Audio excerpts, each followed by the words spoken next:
ॾिसी रहिया आहियो सिंध ग्रीन न्यूज़। मां आहियां गुलज़ार मंचांडियो। ख़बरुनि जो सिलसिलो जारी आहे। हाणे ख़बरूं शामिल कंदासीं।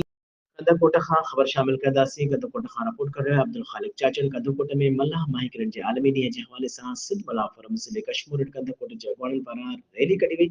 रैलीअ जे अॻवानी सिंध मल्लाह फोरम जे मरकज़ी अॻवान बशीर अहमद मीरानी, ज़िले सदर ग़ुलाम मुस्तफ़ा मीरानी, जनरल सेक्रेटरी गुलाम रसूल मीरानी, शरफुद्दीन मीरानी, लाल अहमद मीरानी समेत मीरानी बिरादरीअ सां वास्तो रखंदड़ मुख़्तलिफ़ पार्टियुनि जे अॻवाननि पंहिंजी बिरादरीअ समेत उन खां अलावा क़ौम परस्त सियासी समाज जे अॻवाननि पिणु शिरकत कई। रैली घंटाघर चौक खां अल मल्लाह होटल ताईं कढी वई। रैलीअ जे अॻवाननि मीडिया सां ॻाल्हाईंदे चयो त असां मल्लाह बिरादरीअ सां वफ़ाक़ी तौरु सूबाई हुकूमत का बि सहूलियत फ़राहम नाहे कई। दरियाह ढंढुनि वाहन कैनालनि ते असां मल्लाहनि जो हक़ आहे जेको असां खां खसियो वियो आहे। फिशरीज़ खाते में बि मल्लाहनि खे नज़रअंदाज कयो वियो आहे। असांखे अंग्रेज़ सरकार खां मिलियल लाइसेंस बि फुरिया विया आहिनि। जेसीं ताईं मल्लाह माहिगीरनि खे पंहिंजा हक़ न मिलंदा तेसीं ताईं असां आवाज़ बुलंद कंदा रहंदासीं।